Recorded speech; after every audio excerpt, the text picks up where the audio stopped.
am the Horrorthusiast, and today I'll be reviewing Season 1, Episode 1 of Tales from the Crypt, The Man Who Was Death. Tales from the Crypt was an American horror anthology show that ran from 1989 to 1996, and eventually had a few spin-offs such as movies, a cartoon kids show, and a game show.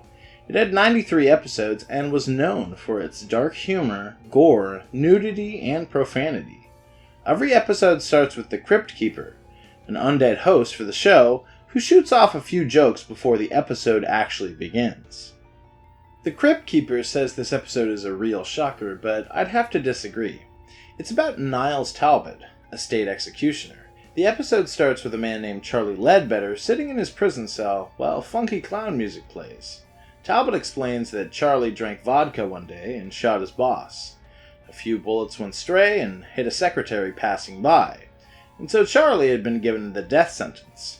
Charlie is then shown being dragged by jailers while a priest follows behind, reading out loud from the Bible. Charlie is then strapped into the electric chair while crying out, "The governor is gonna call!" This is a reference to how a governor can stop someone from being executed, but I imagine this doesn't happen very often. Well, Talbot's boss walks up to him and says that there's been no word from the governor, so Talbot flips the switch and electrocutes Charlie. I think the most unique element of this episode is that Talbot spends a lot of time talking directly to the camera, almost as if the entire episode was a documentary. Talbot is a cruel and uncaring man who shows little sympathy for the inmates that he executes. More funky music plays as it shows Talbot on a bridge above a busy interstate highway. It's kind of a weird scene as he explains some of his own backstory, such as him working as a state executioner for 12 years. He used to live in Oklahoma as an electrician, then got a job at the prison taking care of the generators. But again, he's telling us all of this while standing on a bridge overpass. I kept expecting something to happen, like maybe he'd drop eggs off the side of the bridge. I don't know what I was expecting, but when the scene ends, Talbot just walks away, and that's it. Talbot then goes to a cafe and orders some food. The news is on TV, saying the legislature is ready to vote on whether to rescind the death penalty. And then in a flash, we see Talbot being fired by his boss because the death penalty has been rescinded. Talbot wants his old job as an electrician back, but his boss says that someone else has the job and doesn't feel comfortable with Talbot being around the prisoners since Talbot was the executioner. Next, we see Talbot at a bar with his bartender friend Vic. They seem disappointed that the death penalty is gone. Then we get another monologue with Talbot walking down a busy street at night. Talbot spends a lot of time in these monologues giving us his opinions on dying and the death penalty. Now we see a judge in a courtroom saying that a criminal biker from a gang gets away with his crimes due to a typo in his arrest warrant. A woman confronts the criminal about him killing her brother, to which the biker admits he did it because her brother was gay. And that's when the camera pans to Talbot, who's been sitting in the courtroom this whole time. We get another monologue with Talbot, this time about crime and justice. Then we see the biker getting off of his motorcycle and walking up to a gated fence. Once he touches the gate, he gets electrocuted. It then flashes to a news anchor on TV saying that the criminal died from a freak accident involving a short circuit. Then we have another scene with Talbot and Vic. They manage to talk about God and make racist comments within this 30-second scene. After that, we get another courtroom scene with two criminals this time, a man and a woman, who are found not guilty for the murder of the man's now dead wife. Grateful of being found not guilty, the two kiss each other and leave the courtroom. Once again, the camera pans to Talbot, who's been there the whole time. We get another monologue. This time Talbot explains that the man and the woman were having an affair while the man's late wife was still alive. But all of their money was in the wife's name, so the husband kills her for the insurance instead of getting a divorce. I assume that Talbot learned these details while being in the courtroom during the case, but if that's so, why weren't they convicted? Then we see the man and woman together in a hot tub. Talbot walks out from the shadows. The couple start to plead for their lives and offer him cash. Talbot says he wants justice for their crimes, not money, and the woman says that it was the guy's idea to kill his wife. Talbot pushes a button on a remote control device and then electrocutes the couple. Now, instead of a courtroom scene, it zooms in on a newspaper showing that a woman was acquitted of her boyfriend's murder. Another monologue from Talbot, this time about his misogynistic thoughts on women, and now he's at a strip club. Tales from the Crypt has never really shied away from nudity, and just like in the previous hot tub scene, there's plenty of nudity in this scene. The woman who was acquitted of her boyfriend's murder is seen dancing nude in a stripper cage. Talbot tries to kill her by flipping an electric switch, but nothing happens. Police officers then bust into the strip club and arrest Talbot.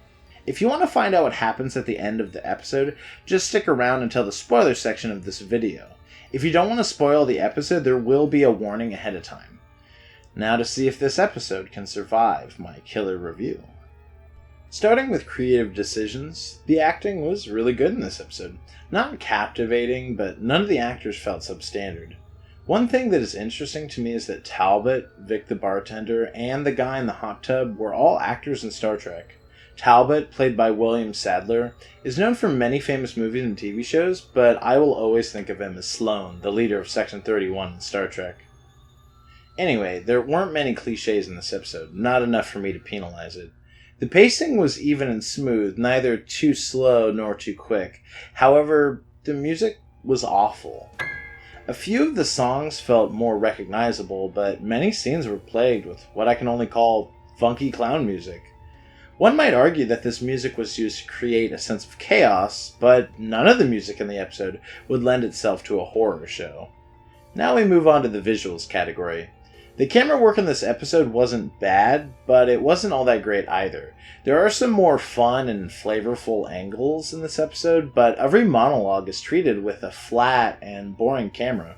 If it wasn't for all the interesting camera angles from the other scenes, I would call this bad, but those shots saved it. The costumes and props all fit well enough into their respective scenes. Prisoners look like prisoners, jailers look like jailers. None of it is fancy, but none of it is really lacking either.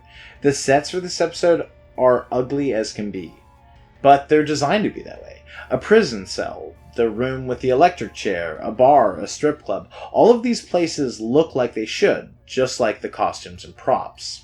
The real fault in this section comes down to the special effects, which have aged terribly. Talbot's bridge monologue uses a green screen, and it hasn't aged very well. They also often use fog, which is possibly one of the cheapest effects in horror. The fog doesn't detract much from this episode, but the flat feeling of a green screen does. And even when a green screen isn't being used, the other monologues feel just as flat. I wouldn't mind so much, but these scenes are constant and intermittent.